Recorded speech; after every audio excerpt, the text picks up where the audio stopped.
Angel broking లో demat account open చేసి trade చేసి 10 షేర్లు బోనస్ గా పొందండి. జస్ట్ సైన్ అప్ అయితే చాలు. మీ ఫోన్ నంబర్ ఎంటర్ చేసి ఓటీపీ ఎంటర్ చేయండి. ఆ తర్వాత పాన్ కార్డ్, ఆధార్ కార్డ్, అలాగే బ్యాంక్ స్టేట్మెంట్ కూడా అప్లోడ్ చేయండి. ఆ తర్వాత ఓ సెల్ఫీ, ఓ ఈ-సైన్ చేస్తే చాలు. మీ అకౌంట్ 24 గంటల్లో యాక్టివేట్ అయ్యాక మా నంబర్ కి యాక్టివేట్ అని వాట్సాప్ చేయాలి. ఆ తర్వాత మీ డీమ్యాట్ అకౌంట్ లో మేము చెప్పిన 10 బ్యాంకింగ్ షేర్స్ బై చేసి స్క్రీన్ షాట్ పెడితే చాలు. ఆ అమౌంట్ మీకు యూపీఐ ద్వారా పంపిస్తాము. అంటే మీకు 10 షేర్లు బోనస్ గా వచ్చినట్టే. ఆ తర్వాత మీరు ఆ షేర్స్ ని సెల్ చేసుకుంటారో ఇన్వెస్ట్ చేసుకుంటారో మీ ఇష్టం. డిస్క్రిప్షన్ లో ఉన్న లింక్ ద్వారా మాత్రమే మీకు ఈ బోనస్ షేర్లు వస్తాయన్నది మాత్రం గుర్తుపెట్టుకోండి. కేఏ పాల్ ఒకప్పుడు ఏపీ ఎన్నికల్లో ప్రజాశాంతి పార్టీ పెట్టి కామెడీ పీస్ లా మిగిలారు. నేడు తెలంగాణలో కేసీఆర్ తో పోటీకి సై అంటున్నారు. ఆయన ప్రచారంలో హుందాతనం లోపించింది. ఆయన మొదట్లో సీరియస్ గా ఉన్నా సరే పాల్ చెప్పుకున్న మాటలు డబ్బా అనుకున్నారు. నేను యుద్ధాలు ఆపాను అంటే అంత సినిమా ఉందా అనుకున్నారు. కొన్ని సోషల్ మీడియా సంస్థలు కూడా పాల్ లోని సీరియస్ ను కామెడీగా చూపించాయి. దీంతో నేడు ఆయన ప్రతిసారి గతం గురించి చెప్పి వర్తమాన పరిస్థితులు వివరిస్తుంటే హాస్యంలా కనిపిస్తూ ఉన్నాయి. కేఏ పాల్ ఇంటర్వ్యూలు, ప్రెస్ మీట్లు కామెడీ కిందకు జారిపోయాయి. కానీ కేఏ పాల్ అంటే నిజంగానే ఓ లెజెండ్. ఎక్కడో చిట్టి వలసలో పుట్టి పూరి గుడిసెలో పెరిగి మట్టిలో ఆడుకున్న కుర్రాడి కోసం అమెరికా ప్రెసిడెంట్ మాత్రమే కాదు, మన దేశంలోని నాయకులు కూడా తన కోసం వెయిట్ చేశారు. కిలారి ఆనంద్ పాల్ అలియాస్ కేఏ పాల్ విశాఖ దగ్గరలోని చిట్టివలస గ్రామంలో 1963 సెప్టెంబర్ 25న పుట్టారు. ఆయన తండ్రి బర్నబస్, తల్లి సంతోషమ్మ. పుట్టుకతో పాల్ కుటుంబం హిందువులు. పాల్ కు 8వ ఏట ఉన్నప్పుడు అతని తండ్రి క్రిస్టియానిటీలోకి మారి దేవుడి ప్రబోధనలు చేయడం మొదలు పెట్టారు. ఆ సమయంలో పాల్ చదువుకుంటూనే తండ్రి వెంట ప్రార్థనలు చేస్తూ తిరిగేవారు. ఆ తర్వాత 10వ తరగతి 2 సార్లు ఫెయిల్ కావడంతో జున్ను మిల్లులో పనిచేయడానికి ప్రయత్నించారు పాల్. కానీ అతనికి పని రాదని తీసుకోలేదు. దీంతో కట్టెలు కొట్టి బొగ్గులుగా మార్చి వాటిని అమ్ముకునేవారు. అయితే ఇంగ్లీష్ నేర్చుకోవడంతో ఆయన దశ మారిపోయింది. తండ్రితో పాటు దేవుడి ప్రార్థనలు చేస్తూ గ్రామం గ్రామం తిరుగుతూ యేసుక్రీస్తు బోధనలు చెప్పేవారు ఆయన. 19వ ఏటనే ఆయన తెలుగు, ఇంగ్లీష్ లో అనర్గళంగా బైబిల్ ను అవపోసన పట్టి దేవుడి ప్రార్థనలు చేసేవారు. పాల్ వాక్ చాతుర్యానికి తోడు ఏమాత్రం తడబాటు లేకుండా దైవ ప్రార్థనలు చేస్తూ దేవుడి మార్గాన్ని చూపించారు. కొన్నిసార్లు ఆయన మత ప్రచారం చేస్తూ మార్పిడులు చేస్తున్నాడని కొంతమంది హిందువులు దాడి కూడా చేశారు. అయినా తాను నమ్ముకున్న క్రీస్తుని ఆయన వదిలిపెట్టలేదు. అయితే దేశంలో మత ప్రబోధకుడిగా ఎదుగుతుండగానే 1983లో అమెరికా వెళ్లారు. మత ప్రబోధకుల పిలుపుతో వెళ్లారు పాల్. అప్పటికి ఆయన వయసు కేవలం 20 ఏళ్లు. కేవలం ఏడాదిలోనే అంతర్జాతీయ మత ప్రబోధకుల దృష్టిలో పడ్డారు. 1989 నుంచి కేవలం 4 ఏళ్లలోనే ఆయన సెలబ్రిటీలకు ప్రార్థనలు చేసే ప్రబోధకుడిగా పేరు తెచ్చుకున్నారు. ఎంతలా అంటే దేవుడే పంపించిన వ్యక్తి పాల్ అని అంతా నమ్మేవారు. ఆయన ప్రార్థన చేస్తే దేవుడి కృప ఉంటుందని బలంగా నమ్మేవారు. అక్కడి నుంచి ఏకంగా ఆయన ఆశీర్వాదమే దేవుడి బ్లెస్సింగ్స్ గా భావించేవారు. ఆయన పేరు ప్రఖ్యాతులు అమెరికా మాత్రమే కాదు, క్రిస్టియన్ కమ్యూనిటీ మొత్తం మారుమోగిపోయింది. పాల్ ఆధ్వర్యంలో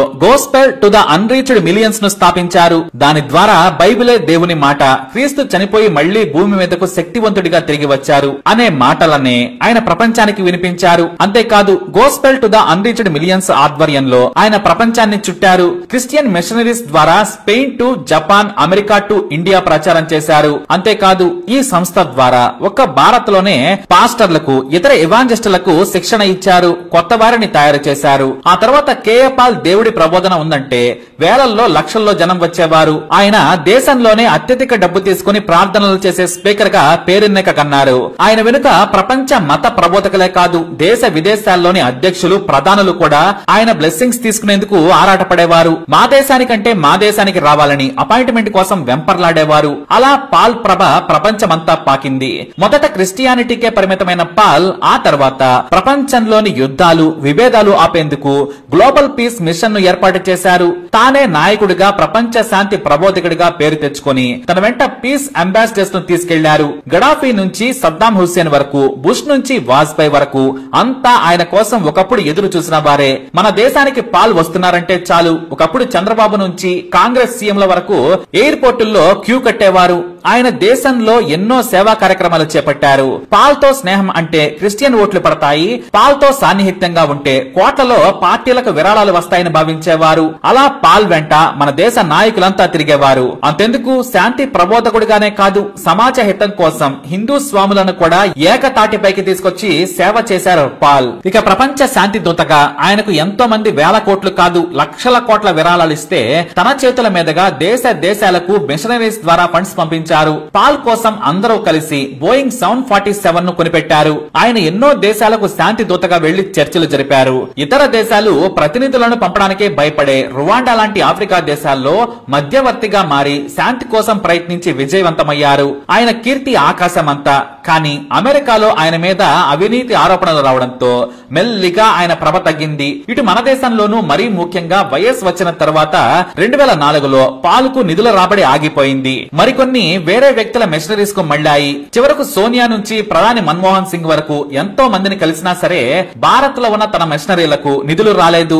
డబ్బులు లేని పాల్ను ఎవరూ పట్టించుకోలేదు. ఇక అంతర్జాతీయంగానే ఆయన ఇంటర్వ్యూ కోసం నెలల తరబడి ఎదురు చూసిన వారే మొహం చాటేశారు. ఇక ఆయన సొంత బోయింగ్ విమానం కాలిఫోర్నియా విమానాశ్రయంలో మెయింటెనెన్స్ కు కూడా డబ్బులు చెల్లించకపోవడంతో పాడైపోయి తుప్పు పట్టిపోయింది. అమెరికాలో కేఏ పాల్ మత ప్రబోధకుడుగానే కాదు, ఆయనే దేవుడి స్వరూపం అని నమ్మి ఆశీర్వాదం తీసుకునేవారు. యుద్ధాలు ఆపారు పాల్. చర్చలకు రాకుండా హింసకు పాల్పడే వారికి ప్రార్థనలు చేసి దేవుడి పేరు చెప్పి దారికి తీసుకొచ్చేవారు ఆయన. ఇలా ప్రపంచాన్ని చుట్టిన వ్యక్తి మన దేశంలో ఉన్నాడంటే ఆశ్చర్యం కాదు. భూగ్రహంపై మనుషులుండే ప్రతి చోటకు వెళ్లారు పాల్. అది సోమాలియా కానివ్వండి, రోమ్ కానివ్వండి, దేశం ఏదైనా సరే ఇవాంజలిస్ట్ గా ఆయన మాట వినడానికి, ప్రార్థన చూడడానికి, ఆశీర్వాదం తీసుకోవడానికి కోట్ల మంది క్యూ కట్టారు. కానీ ఎవరి హవా అయినా కొన్నాళ్లే అన్నట్టుగా పాల్ పరిస్థితి కూడా అంతేగా మారింది. ఆయన తిరగని దేశం లేదు, ఆయన కోసం ఎదురు చూడని ప్రపంచ నాయకుడు లేడు.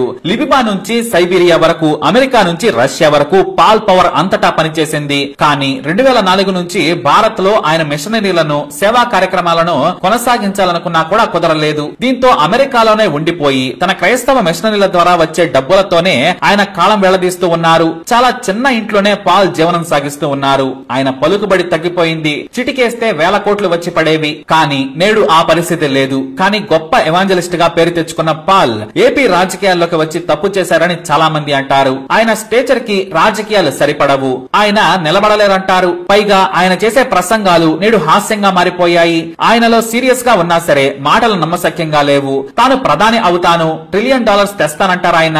సీఎం అవుతాను, మనమే సీఎం కాబోతున్నామని చెబుతారు. ఆ మాటలే జనాలకు కామెడీగా అనిపించాయి. అది అసాధ్యం కూడా. అయినా పాల్ అలా మాట్లాడి తన స్థాయిని తగ్గించుకున్నారని చాలా మంది ఆవేదన వ్యక్తం చేస్తున్నారు. నేడు దేశంలో ఏ పాస్టర్ అయినా, ఏ మత ప్రబోధకుడైనా సరే ఒకప్పుడు ఆయన దగ్గర పాఠాలు నేర్చుకున్న వారే. అందుకే ఆయన పవర్ తెలుసు కాబట్టే ఏ క్రిస్టియన్ మిషనరీ కూడా ఆయన గురించి నెగిటివ్ గా మాట్లాడదు. అసలు క్రిస్టియానిటీ లేని చోట కూడా పాల్ క్రీస్తు ప్రబోధనలు చెప్పి వారిని తన వైపు తిప్పుకున్నారు. బొగ్గులు ఏరుకునే స్థాయి నుంచి సొంత బోయింగ్ కూడా ఏలారు. బోయింగ్ లో మీరు తిరగండి, మీ సమయం చాలా విలువైనదని ఎంతో మంది ఆయన కాళ్లకు దండం పెట్టి మరీ మొక్కారు. కానీ నేడు కుళ్ళు రాజకీయాల్లో పాల్ కామెడీ పీస్ లా మారారు. అయినా సరే ఆయనను మనం గౌరవిద్దాం. పాల్ మాటలు, స్పీచ్లు మర్చిపోండి. ఎంతైనా అతను మంచి వ్యక్తి, కల్మషం లేని మనిషి. అందుకే హిస్ హోలీనెస్ కేఏ పాల్ అంటారు, అనాలి కూడా. ఆ బిరుదు ప్రపంచంలో అతి తక్కువ మందికి ఉంది. ఆ స్థాయి కూడా ఆయనదే. కేఏ పాల్ తన కొడుకుతో కలిసి అమెరికాలో ఉంటున్నారు. తన వ్యక్తిగత సహాయకురాలిగా కోడలు జ్యోతి ఆయన వెన్నంటే ఉంటుంది. ఏం చేసినా సరే ఆయన అమెరికాకు రాజాలా వెళతారు. అలా వచ్చి ఇలా రాజకీయాలు చేసి యుఎస్ లో లైఫ్ ను ఎంజాయ్ చేస్తారు ఆయన.